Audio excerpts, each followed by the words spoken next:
Sorry, gue tata negara ini gue gak ngerti sampai ngantuk gue dengerin tadi. Jadi Bang Aiman, gue ini seorang muslim. Dan gue ini diajarin di Al-Quran bahwa jangan karena kita membenci suatu kaum kita berlaku tidak adil.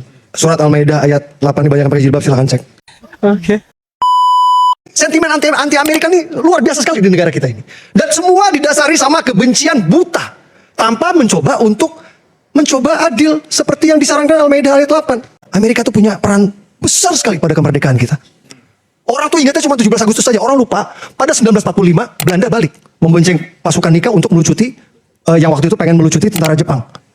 Jadi Bang Aiman, dari 46 setelah kita proklamasi, kita dijajah lagi sama Belanda sampai 49 yang dikenal dengan agresi Belanda kedua. Silakan cek. Dan itu tidak mudah buat para pahlawan kemerdekaan kita karena memang supremasi militer Belanda tuh memang terlalu kuat waktu itu. Bahkan Jenderal Sudirman pun hanya bisa melawan Belanda dengan taktik gerilya, hit and run.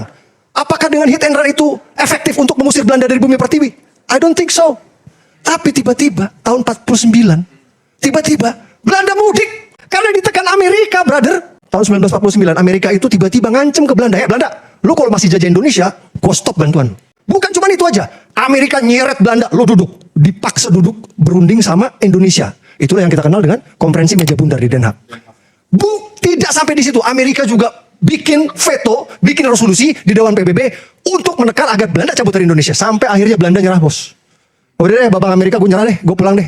Tanpa mengecilkan perjuangan para pahlawan. Tapi kalau Amerika nggak turun tangan, kita nggak tahu sampai kapan Belanda bercokol. Mungkin Belanda sampai tahun 70 masih di sini, mungkin tahun 80 masih di sini kayak di Afrika Selatan. Jadi ketika Pak Prabowo waktu itu ngomong, jangan lupakan jasa Amerika. Betul. Pak Prabowo tuh ngomongnya karena dia ngerti sejarah. Iya.